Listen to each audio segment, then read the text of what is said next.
You are Simon Belmont, the world's greatest vampire slayer. 7 years ago, you braved the horrors of Transylvania and single-handedly breached the gates of an incredible fortress. You climbed the towers, slew evil machinations of science and dark magic, bested death himself, and against all odds, destroyed the ultimate vampire, Count Dracula. For 7 years, the world seemed a safer place. But something's wrong. Your body is decaying. Fearing there may not be much time left in this world, you go to visit the ancestral family memorial. Mourning, understanding, accepting. The end is near. Contemplating life and the nature of eternity, you hear a voice behind you. An evil curse has befallen you. Turning to see a strange woman standing in the morning mist, she approaches. Death is about to get a hold of you. You don't know who she is, but you know she speaks the truth. In those final moments of that fateful battle atop Dracula's castle, as a last, desperate and cruel measure, the Dark Lord put a curse on you. A curse that would slowly eat away at your body and regenerate his own. This curse grows stronger every day and will surely bring about the revival of Dracula and the death of the only man who can stop him.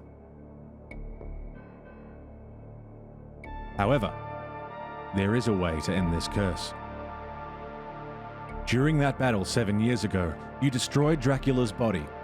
The pieces of his corpse flew off into the night, and they are the key to ending this nightmare. The strange maiden explains that while you still have some strength, only you can retrieve these cursed pieces of Dracula and burn them in the ruins of Castlevania. This will seal the curse away and rid the world of this evil once and for all. She disappears into the morning mist, and you set out on a race against the clock to save your cursed soul. Can you, Simon Belmont, find and destroy the lost pieces of Dracula's body before this curse consumes you? This is Simon's quest.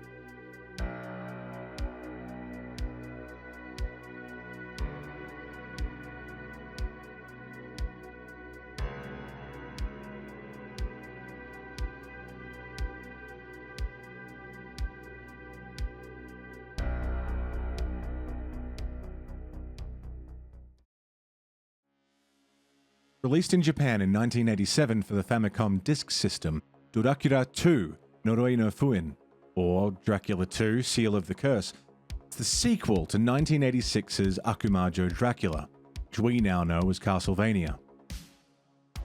This was ported to the NES in 1988 for North American audiences and released as Castlevania 2 Simon's Quest.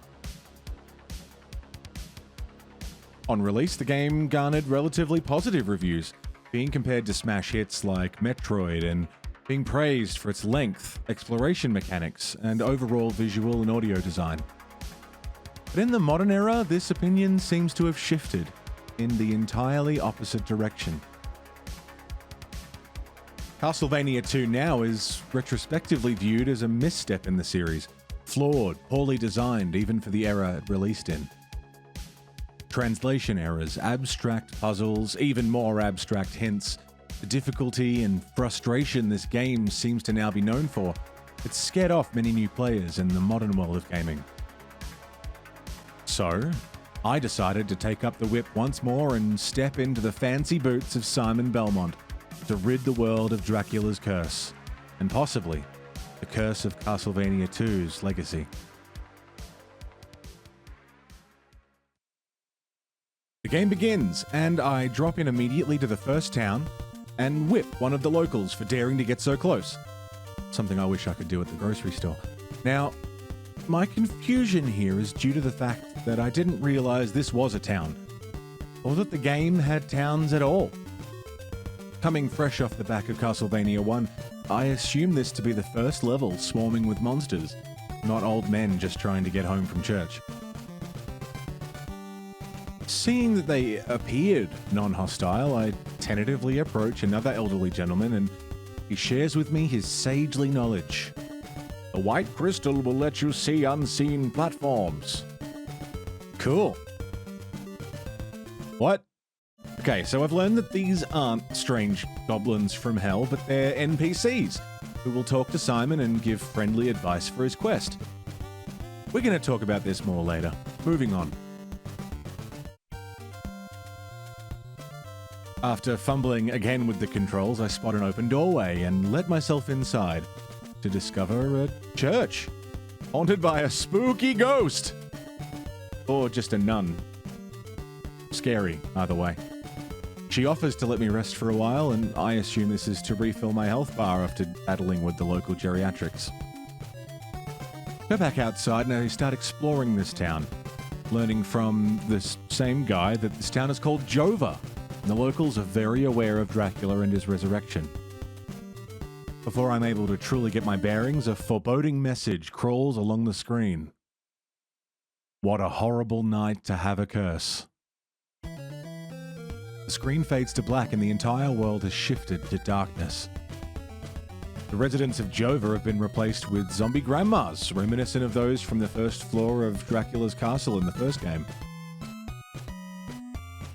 It's been less than 2 minutes since I started the game, and I'm already incredibly overwhelmed with all of these new prospects. There's NPCs, towns, a day-night cycle, and my first enemy is tougher than the first enemies of the previous game. These zombie ladies drop half hearts, still not health pickups, by the way, and have completely swarmed the town. I try to escape into a nearby building and survive the night indoors, but nope. Despite the open fucking door, you cannot enter buildings at night. You're stuck outside, in the cold, with the grannies. I think I've had quite enough of Jova's hospitality. I'm going to head out the right side of the city, which, that's a bad move. No thanks, I'm good.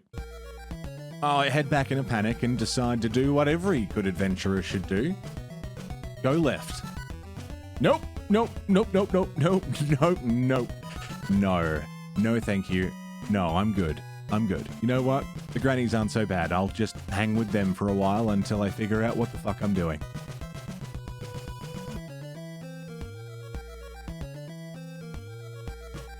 Holy shit, how long is this night cycle? Is this it? Is this the game now? No. Here comes the morning sun to vanquish the horrible night. Jova is open again and the locals are free to roam the streets. I approach this cloaked gentleman who I initially thought was a monster. Seriously, look at this guy. Looks like he's got a big mouth and one big eye. I speak to him and buy some drugs. Feeling a little bit more confident in the morning sun, I set off to the right again and... oh, just listen to that music.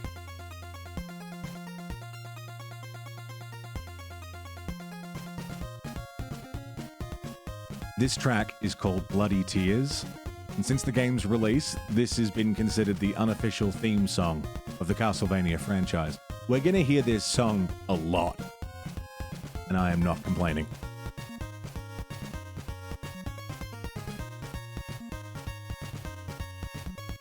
I whip my way past the werewolves and skeletons and reach a ruined bridge, featuring everybody's favorite, fishmen and pitfalls. Pitfalls and fishmen. Oh, I'm so glad they've made a comeback. I die and respawn, not back at the start of the screen or back in town, but right where I died. Okay. All round, mood is high. I'm feeling pretty good about this experience so far. exploring around this forest, I find a little staircase that leads to a second town. First guy I speak to tells me to equip a rib. Right. First building I enter is empty. Alright, what's going on? Finally, I speak to somebody who makes any goddamn sense, and he tells me this town is Veros. The layout here is much less vertical than Jova, with most platforms, NPCs, and doors staying on the lower ground level. Another man passes by me in the street and mumbles something about empty rooms not always being as they seem. So I'll go have a look at an empty room. Being the incredibly attentive and intelligent person that I am, I recall the wise words of the old man from Jova. The white crystal will let you see unseen platforms. So, white crystal. I'll just, I'll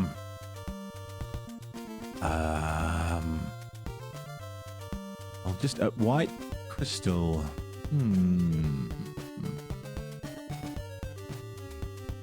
Okay, this isn't working.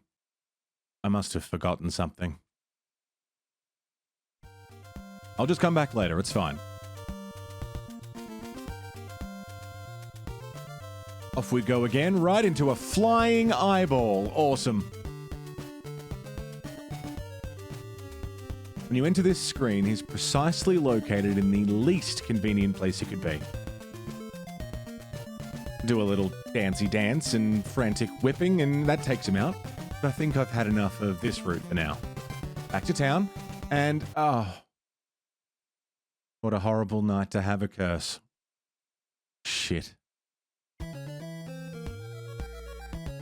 Now, the very flat town of Veros makes for a lively main street during the day. But at night, this becomes a one-way road of pain as the town zombies just come barreling in from every direction.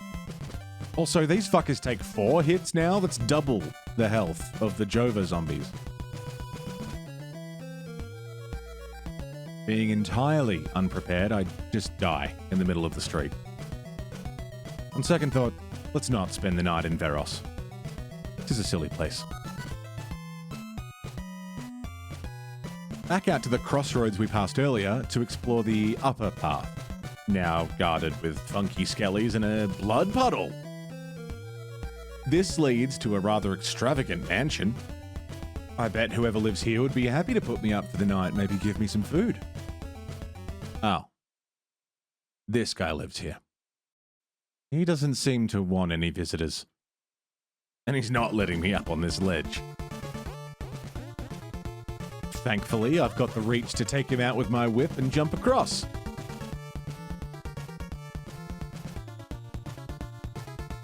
And jump across. And jump across. Nailed it. Delving deeper into this mansion of madness, I find these nasty gargoyles and skeletons. No thanks. I'll take this higher path to pass over it. Oh shit!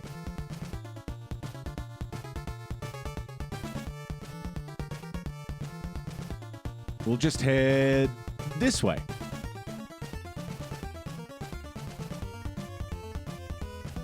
I'm noticing my whip is doing, like, no damage. I'm yet to find an upgrade for it. Maybe I'm not supposed to be here yet. Maybe my thirst for exploration has led me deeper than I was prepared to delve, like Icarus flying too close to the sun. Except I'm not Icarus. I'm a member of Genghis Khan with a piece of string.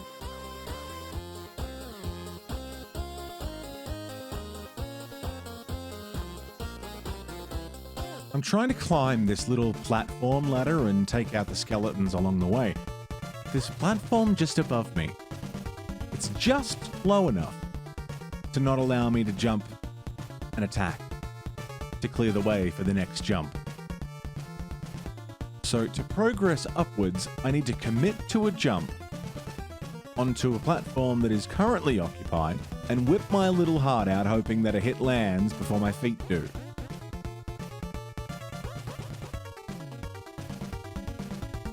After more than a few dead ends, false platforms, and deaths, I bail. I'm not meant to be here yet, I'm sure of it. So, back at the doors, back towards town, and I arrive back in Jova, battered and bruised and ready to buy some upgrades. That is until I learn, upon death, or in my case, deaths, plural, you lose all of your collected hearts, which in this game is currency.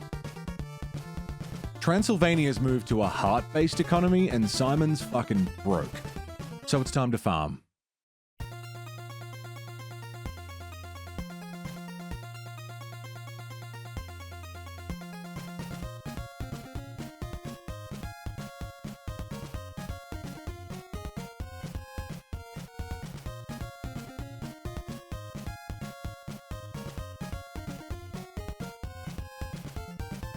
Ripping the hearts out of everything I see, I save up enough to purchase holy water from the shady mouth man in town. In fact, I have so many hearts, I'm gonna buy 2 holy waters from the shady mouth man. This guy wants to sell me a dagger for 50 hearts. Yeah, alright. Oh, now I have a ranged weapon. Back to Jova. Hey, hold on! A thorn whip? This guy in the first town had a whip upgrade. And I walked right past him. That's my fault, should have checked. In the game's manual, there's this handy world map that, it's actually not that handy. But it does give me some idea as to the order I'm meant to tackle things in. And a very general direction that I should be heading.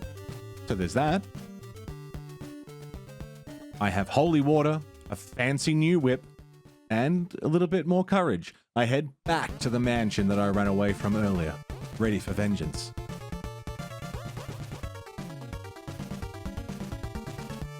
Oh man, I was right. I was not supposed to be here yet. I'm flying through this now. Deep in the halls of the mansion, I find another shady mouth man, who of course I first try to kill. I don't trust these guys. He offers me a steak for 50 hearts. How could I refuse? Do I have any idea what it does? Nope.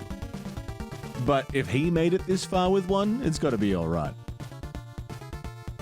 I test it out and ooh, look. It's like the dagger, but it's all flashy. Nice. And it's gone. That 50 heart steak is a single-use item. God damn it. Buy another, move on. Deeper in still, I try testing out the holy water on just about any dead end I can find.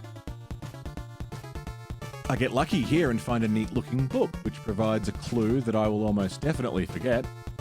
Find the hidden flame on Darby's path. Cool. I'm being rewarded for searching around and trying different things. I really enjoy that. The series' first attempt at a more open, explorative type game, you're already finding nice ways to reward the player for looking just that little bit deeper. At the end of the mansion is this glowing orb on a pedestal.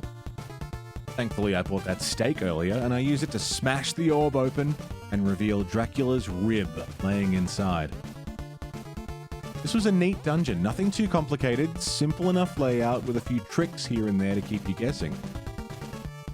However, the item at the end does give me a bone to pick. I'm surprised there isn't like a boss or anything. I suppose just getting to this point was challenge enough for the game's first dungeon, but I still expected a final fight or something. I check my trusty map and the next location listed is Veros. I know where that is, and I'm better equipped now than I was last time I was there. The local man here tells me that a man in Algebra is looking for a white crystal. It's convenient, I've got one of those. I also have a shield. When the fuck did I get a shield? Have I had this the whole time? No. No, this is the rib we collected. It's not just a cursed piece of the Lord of Darkness that needs to be burned to save the world. It's also a neat shield that matches my outfit. I go to check one last building in Veros before heading out, finding another empty room. The usual breakaway wall isn't doing anything, but I did learn something in Berkeley Mansion. The floors can hide secrets. Oh yes, and what a secret I've found. A shady mouth man with a whip upgrade. Oh, this is starting to feel really good. I got a chain whip, a bone shield. Let's go. I get to exploring once more and notice on killing this enemy, I've got a fancy animation I've never seen. I just leveled up. I'm now level 2. That means more health and I'm not sure what else. I take a full day to pass through the Dennis Woods, dodging these fucking spiders.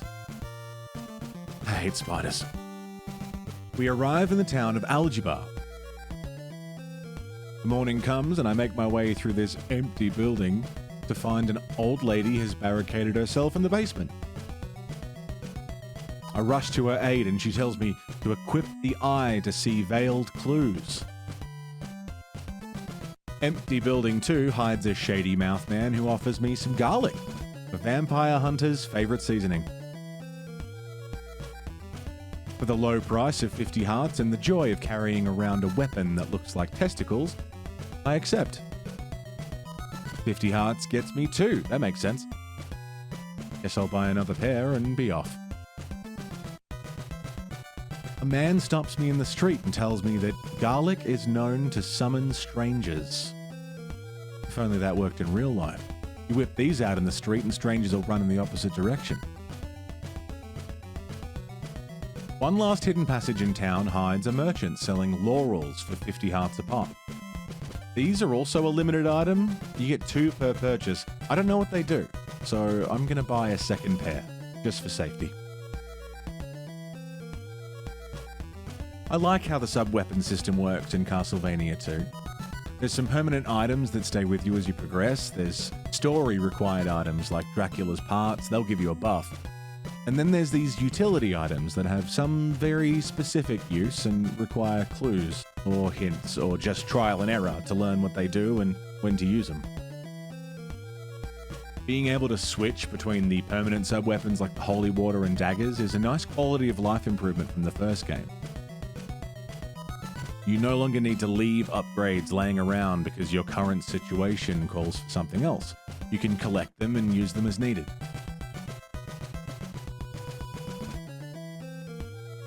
An old man tells me that a blue crystal is required for Rover Mansion, which is convenient because not 20 feet away is this monochrome gentleman who's willing to trade my white crystal for his blue one. I'm also told that laurels will protect me from the poison marsh. That's wonderful. I'm not happy that there is a poison marsh, because they're my least favorite areas of just about any game. Thanks, Miyazaki.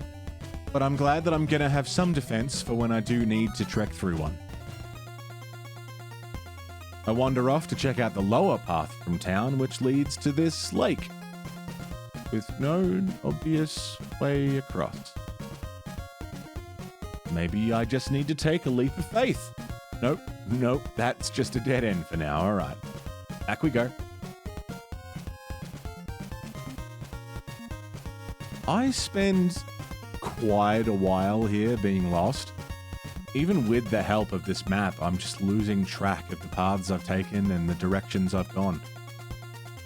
With very few markers or indicators of your current location in-game, I'm just running back and forth from notable landmarks and towns, trying to get my bearings and figure out where to go.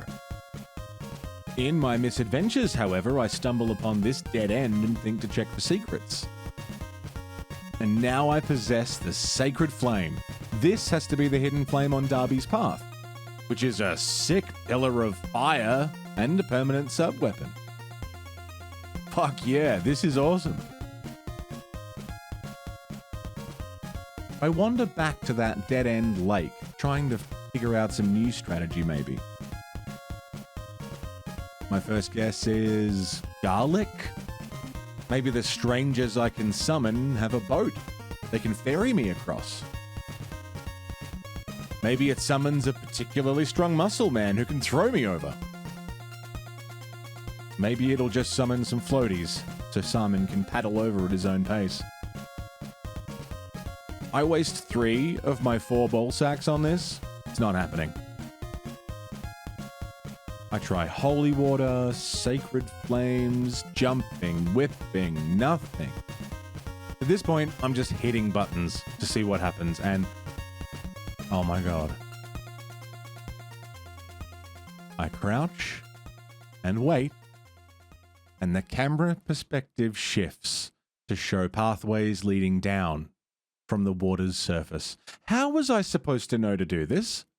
I got incredibly lucky by randomly trying this out. No real logic or reason behind it. Was there a clue I missed somewhere? Was someone supposed to tell me how to do this? Did I just ignore them? I'm genuinely baffled, and for the first time, frustrated.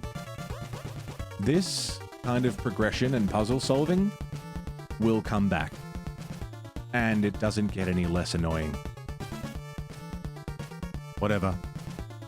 I head down and find myself at Rover Mansion. For the most part, Rover Mansion plays very similarly to Berkeley. More stabby lads, more skeletons, more awkward jumps between guarded platforms. I find that this time, though, I'm being more cautious and careful to check dead ends, check for hidden ledges and paths. I loop around a few times just to make sure I've exhausted every option for a particular route.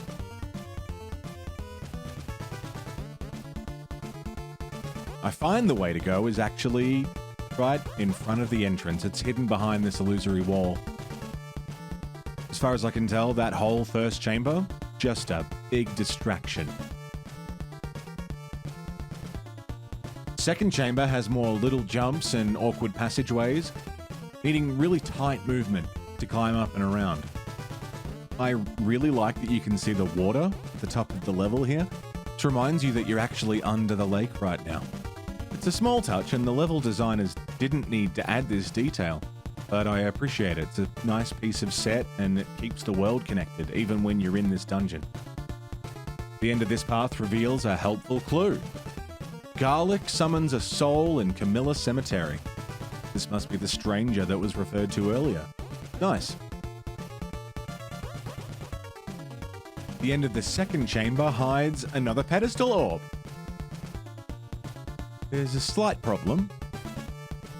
I don't have a stake, which we need to smash the orb open and retrieve the piece of Dracula. Shit. Back we go down this pathway that I completely missed somehow. Past this Mario-style moving block that tries to push me into the water. Into this spiky corridor where this dungeon's Mouthman is hiding. I buy his steak, crack the orb, grab the heart? I was expecting the eye. Alright. The rib gave me a shield to use, but what does the heart give me? Preference for romantic novels? No, I'm not sure. By now, you've probably noticed how Simon's quest progresses. Go to a town, upgrade your stuff, buy new things, get clues, explore. Find a mansion, clear the mansion, get the piece of Dracula, rinse, repeat. This is, for the most part, the meat of Castlevania 2. I noted earlier about a lack of boss fights. I should clarify, there are bosses in this game, but they're not at the end of every section. And there's only 3 of them. Mansion 3 hides the first boss, a returning boss from the first game. Death, the Grim Reaper, who, funnily enough, can be completely ignored. He's not required to retrieve the piece of Dracula. Though, if you do defeat him, he drops a 3rd upgrade for your thrown dagger.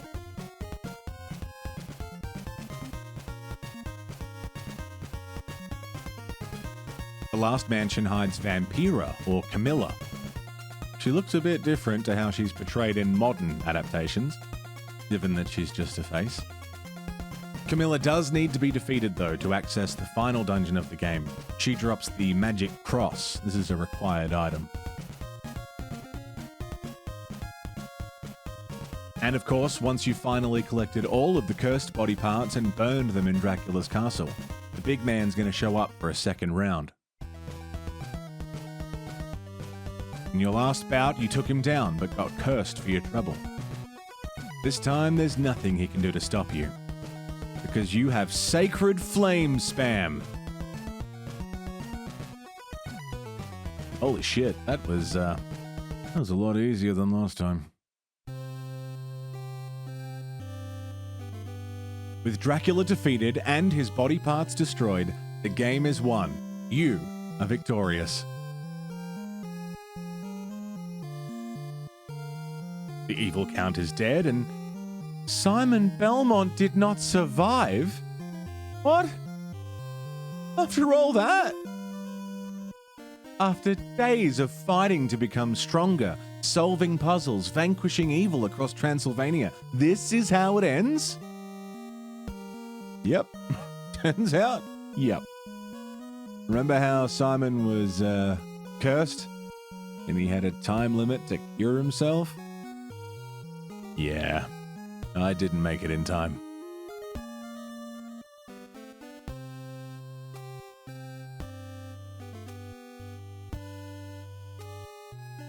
There are actually 3 endings to Simon's quest. If you take longer than 15 in-game days to kill Dracula, which I absolutely did, then you get the bad ending. Dracula's dead, but Simon is injured in the battle and dies too. The world's saved, I guess, but Simon's not there to see it. If you beat the game in less than 14 days, you'll get a kind of middle ending. Dracula's still dead and Simon survives the fight, but he still succumbs to his curse. You didn't make it in time. However, if you beat the game in less than 8 in-game days, you'll get the canonical good ending.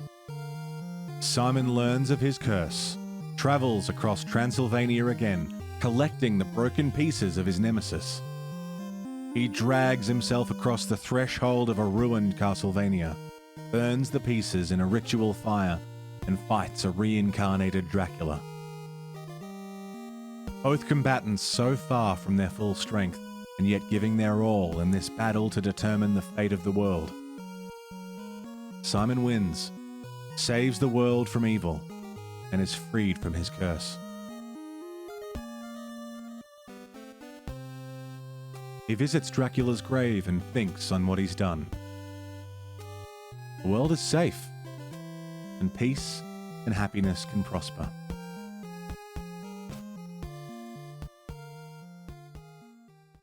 For now.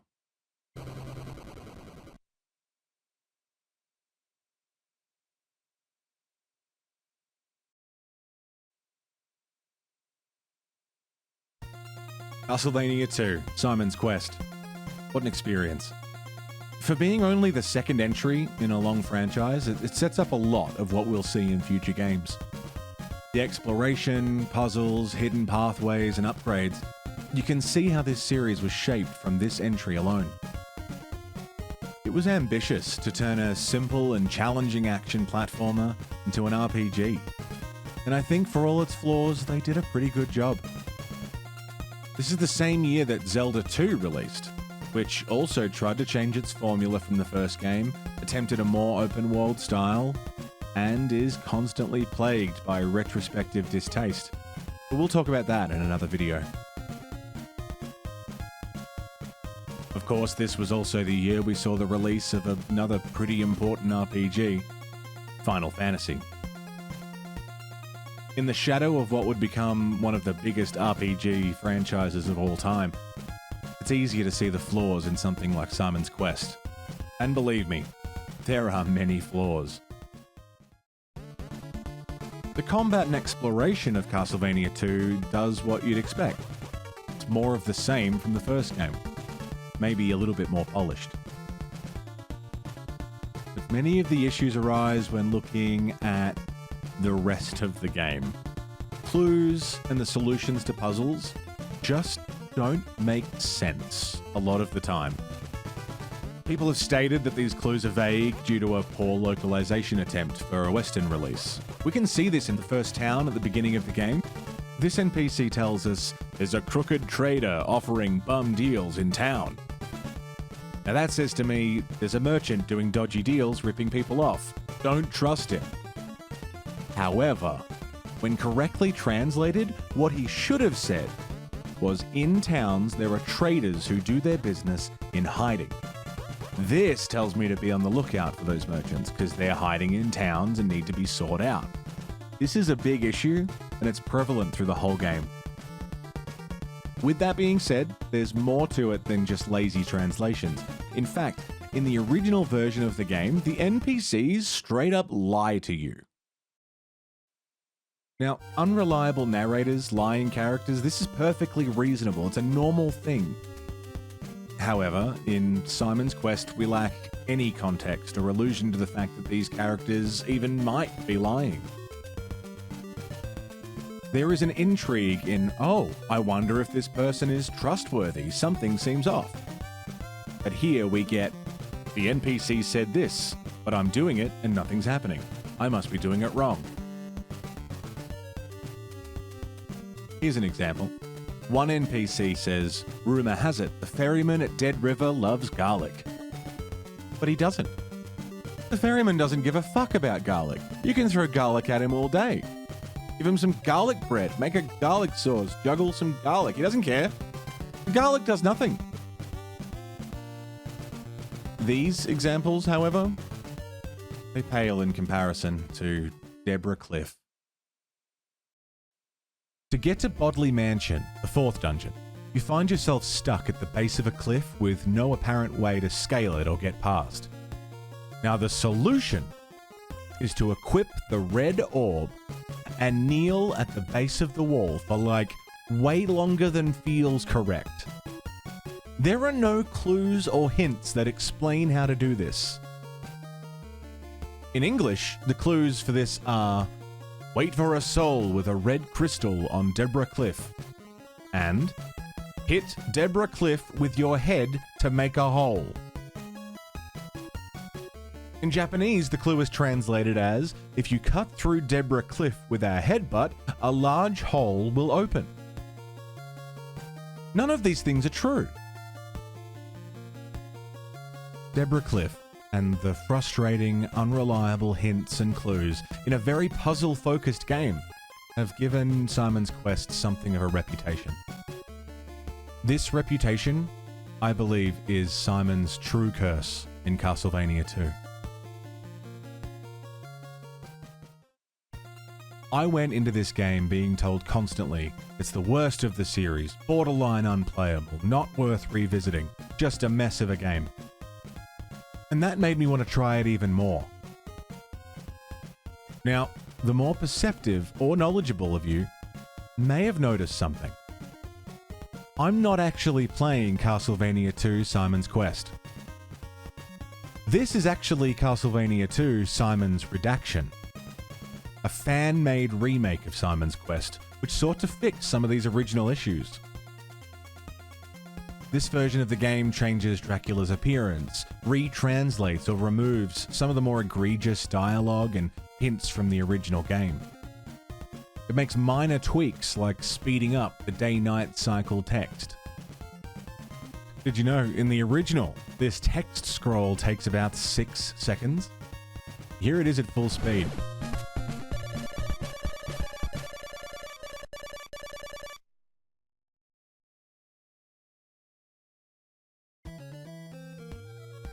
Once isn't so bad, but after the 5th, 6th, 7th cycle, bleh. Fans put in a considerable amount of work to make this game playable almost 40 years later. But you know what hasn't changed in this version? Not even a little bit. The gameplay. After all this time, the gameplay holds up. This game is well made. It's exciting and interesting, and it begins to build on the lore of a world that Castlevania exists in. It dared to be different, to try new things, step in a new direction. It didn't perfect things, but it certainly inspired things. Without Simon's Quest, we wouldn't have Symphony of the Night, a beloved game that is now considered an essential classic to this day. This game also gave us Bloody Tears, which is still one of the best songs to come from any video game, I think, ever. Simon Belmont's real curse in Castlevania 2 is the game's reputation.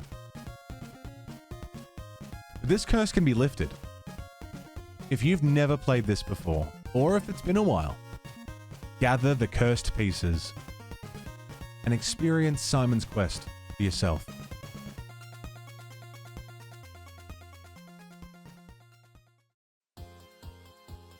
If you've made it this far listening to me ramble on, give this video a like, or leave a comment. Let me know how you feel about Castlevania 2. If you want to see more videos like this one, consider subscribing to the channel. I do a lot of series playthroughs, and I love exploring how games evolve and change over time. This playthrough was streamed live on Twitch. You can find me there 5 days a week. I'll put a link in the description. I want to give a special thanks to all my Twitch and Coffee subscribers. They keep this channel alive and allow me to keep doing what I do. If you'd like to support the channel and see these videos a week early, there's a link to my Coffee in the description where you can support for as little as $2 a month. Until I see you again, thanks for watching.